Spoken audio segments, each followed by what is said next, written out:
Hello there and welcome to my arts and crafts room. I'm Crafty Patti.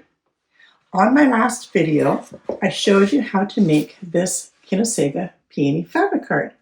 If you have not watched this video, I will leave the link to this video in the description box below, as well as the full supply list and any links to any products I use in the video.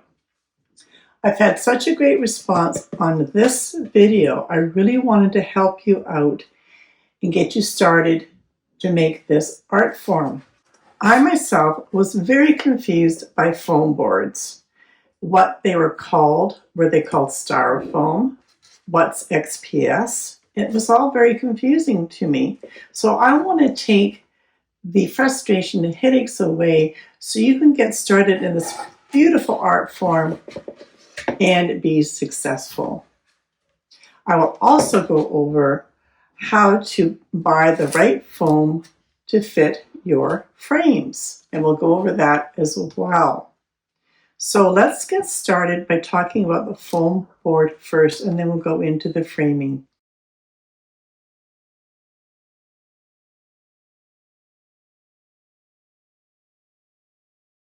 Foam board, as you can see, comes in many different sizes, types, names. This particular one I did on my last video. I did with this XPS 2-inch, and it came in this size, and I got that from Amazon. And the reason I got this one is because I was going to do the fabric to frame the sides. Here's a 1-inch Styrofoam. This insulation, it's from DuPont, so they do call their brand Styrofoam, which is confusing. This is CM20 insulation, but if you look on the small print here, it is XPS.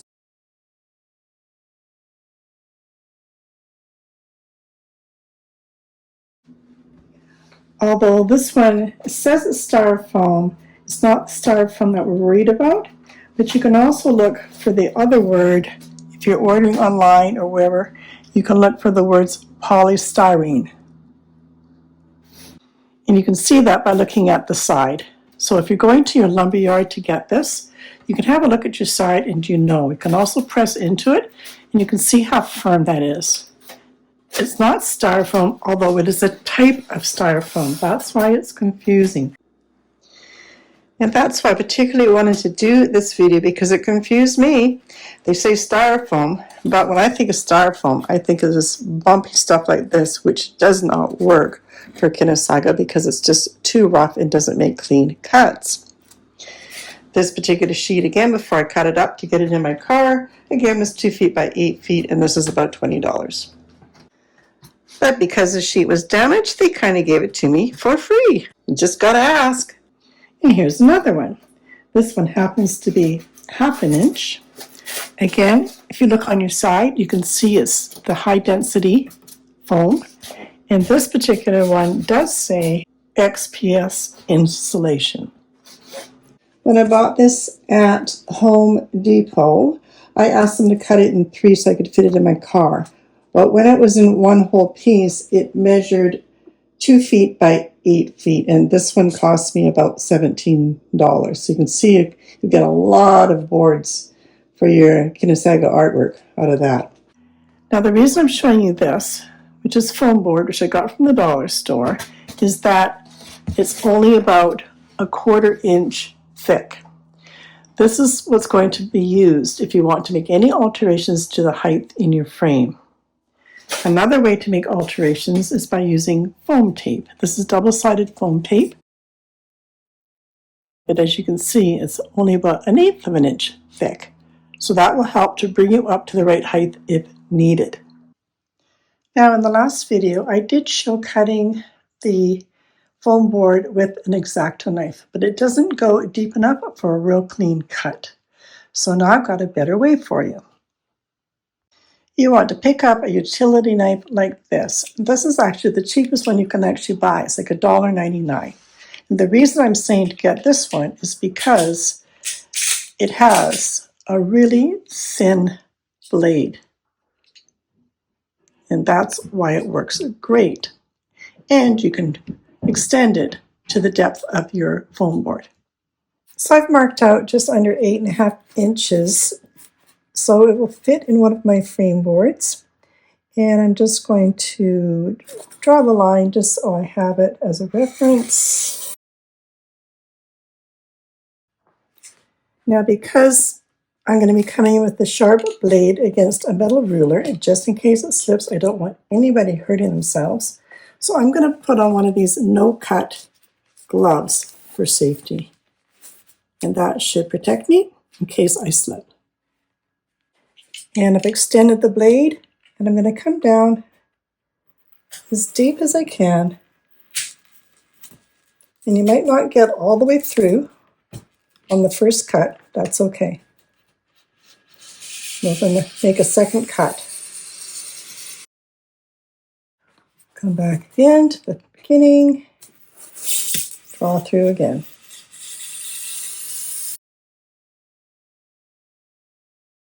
I'll leave the blade in. Move my board up. Move my ruler down. And we'll finish off the end of it.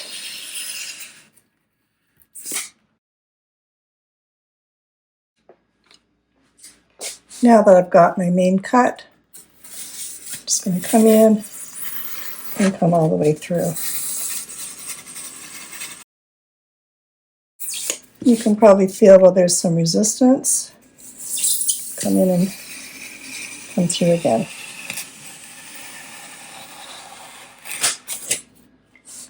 Now you can, at this point, just pick it up and put it against the edge of the table and break it. But I found that this gives a cleaner cut. And I'm through now. And that's a pretty decent cut. There's a little bit of pull and drag right here where I might have come in with my knife a little bit. But that's pretty good. I'm happy with that. And that's how you cut your board. And if you want to make any fine adjustments when you're fitting them into your frames, then I use my cutting mat to line up my top and my bottom so it's exactly square.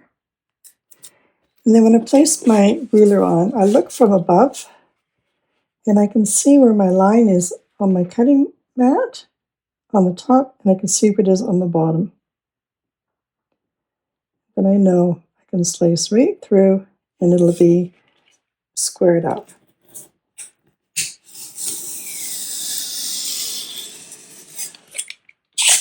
Now we've made a cleaner cut, and then you can do the same for any other sides to make them fit. Now let's talk about framing options. There's lots of choices. This one here is actual wood, and what you call this is a wood cradle. So on the back side is normally where an artist will do their artwork, and then it's already a nice framed piece. My sister was having fun with some liquid painting here. That's what this is. So it got rejected. So on the other side, we're going to use this for our frame.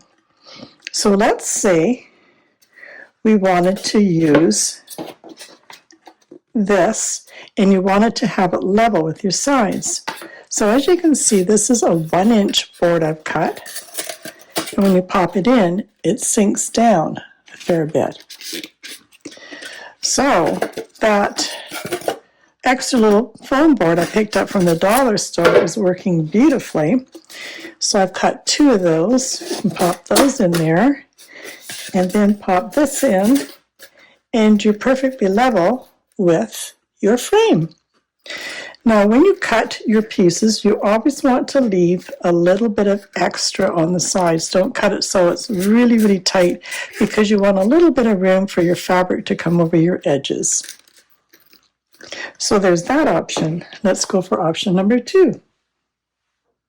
Here's another type of cradle board, even though they call this an artist panel, where you would normally paint on the outside, but on the back side, you've got something you can use for a frame. So this one, even though I measure it, it comes up to saying it's just under, you probably can't see that, just under 1 inch. So if I go to put my 1-inch foam board in there, it will sit slightly higher than the frame. Now you might want that. That might be a nice effect. You don't always have to have it totally level. You can have it raised as well. But if you don't want it that way, then, like I've showed you, with that wonderful cheap foam board I picked up from the dollar store is really coming in handy. Pop that in with your 1/2 inch, and you've got it now recessed a little bit down. So depending on what you like is what you can do. These frames can be painted any color you want. I'm not going to paint them yet because I want to see what design I do, and then I will decide the color I want for the frame. Now, to have this stick in here, of course, you can glue that down to the back, put some more glue on, and then when you finished your project, then you would glue that in. I wouldn't glue it right away, of course, because you want to work on it. So that's option number 2. Option number 3, I found these at Dollarama for some decor art. And I thought, oh, I could do something with that. And now that I'm really loving the Kinusaiga, I'm going to use this for a Kinusaiga. So again, I've measured in to see what the depth is here. And I'm looking at, I've got about 3/4 of an inch. So I'm putting in my little board again from the dollar store. And then I pop in my 1/2 inch. And there we go. And another option for you, I got these from Michael's. They were on for 60% off for a set of 3. So it worked out really cheap for being $5 for each one. This is called a display frame, or you might also hear it being called a shadow box frame. So these ones are nice and easy. You just flip up all the tabs like so. And once they're all flipped up, you can take apart. I've already taken the glass out of this one. And there's a little extra frame in here, so that comes out. And then how I measure this one is I take my backing piece with the hanger, I put that back in, and then I know how much I've got left to put in here to get into those little tabs. So from the backing up to my tab, I've got, I would say, almost 3/4 of an inch. So that tells me that, let's take this out, if I was to put in a piece of my 1/2 inch, a piece of that foam board from the dollar store, and then I've got my backing board, and look at that. That fits in perfectly, and I can put the tabs back in, and it would be ready for framing. And this is where you would have your Kinusaiga art. And I would say this is my favorite for many reasons. For one, the back of the piece is very professional, just like a regular frame. And this allows to take away any imperfections like you would see on this type of a frame. But they all work. This, of course, comes in many different sizes. It doesn't have to be an 8x8. And if you wait for sale, then you can get them on for sale or maybe on Amazon. So there you go. I'm all ready to now do my Kinusaiga artwork. Okay, so my suggestion to you is if you're going to frame your Kinusaiga artwork, then do buy your frame first. And then you can measure the depth of your frame and have it so your piece of foam board fits beautifully inside your frame like I showed you in this video. I'm really loving this art form and I want to make lots more. So I plan on doing a set of 3 with these 3 frames here.